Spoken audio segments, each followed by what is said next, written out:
All आज हम गाड़ी में जो टायर्स हैं उसके बारे में कुछ बेसिक समझेंगे। तो सबसे पहले मैं आपको बताता हूँ, जो टायर के ऊपर एक नंबर लिखा होता है, तो इस पे नंबर लिखा है, देखिए 165 70 R14। इसका मतलब क्या है, 165 जो है ये टायर की विड्थ होती है 165 mm। 70 जो लिखा है ये इसकी हाइट होती है। अगर आप ये साइड वॉल की हाइट देखोगे तो ये जो जितनी विड्थ थी उसका 70% जो है ये हमारी हाइट होती है। आर का मतलब है ये टायर जो है ये रेडियल टायर है, और 14 का मतलब है जो इसमें रिम है, रिम का साइज़ है, ये डायमीटर है 14 इंच। ठीक है, तो इसके बाद मैं आपको कुछ बेसिक 3 चीज़ें बताऊंगा जो टायर की लाइफ को बढ़िया करने में, उसको एनहांस करने में हमें सपोर्ट करेगा। सबसे जो इम्पॉर्टेंट होता है वो टायर प्रेशर होता है।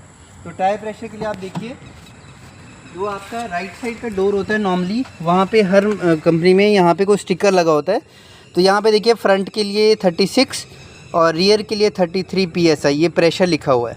तो आप जब भी पंप पे जाते हो, टायर में हवा भरवाते हो, तो आपको ये ध्यान रखना है जो स्टिकर पे रिकमेंड किया है कंपनी ने वही प्रेशर आपको डलवाना है। एक चीज़ ध्यान रखना है, आपको कभी भी हवा का प्रेशर ज़्यादा नहीं करना है, ना ही आपको कम करना है। अगर आप ज़्यादा प्रेशर करते हो तो क्या होगा, जो टायर का ग्रिप होता है रोड के साथ वो कम हो जाता है, और आपकी जो ब्रेकिंग होती है वो ब्रेकिंग की इफेक्टिवनेस जो है कम हो जाती है, ब्रेक प्रॉपर तरीके से नहीं लगेगी। हवा अगर कम भरते हो तो क्या होगा, टायर पे लोड पड़ता है और गाड़ी की जो माइलेज है उस पर थोड़ा सा असर पड़ेगा, गाड़ी की माइलेज आपकी डाउन हो सकती है। दूसरा पॉइंट, आपको टायर की रोटेशन करानी है। रोटेशन का मतलब है राइट साइड का जो टायर है वो मे बी रियर लेफ़्ट में जाएगा, रियर राइट वाला जो आपका फ्रंट लेफ़्ट में जाएगा। वो जो भी कंपनी की आपकी गाड़ी है वो रिकमेंड करते हैं, उनका एक प्रोसेस होता है कि कौन सा टायर कहाँ पे जाना चाहिए और कितने किलोमीटर के बाद जाना चाहिए।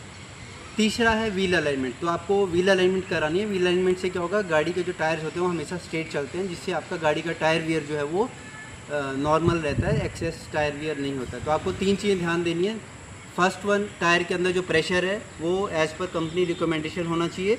दूसरा, टायर का रोटेशन रेगुलर जो इंटरवल है, चाहे वो 5000 है 10,000 जो भी कंपनी रिकमेंड करती है उस पर करना है। और तीसरा, व्हील अलाइनमेंट आपको रेगुलर इंटरवल पे कराते रहना है।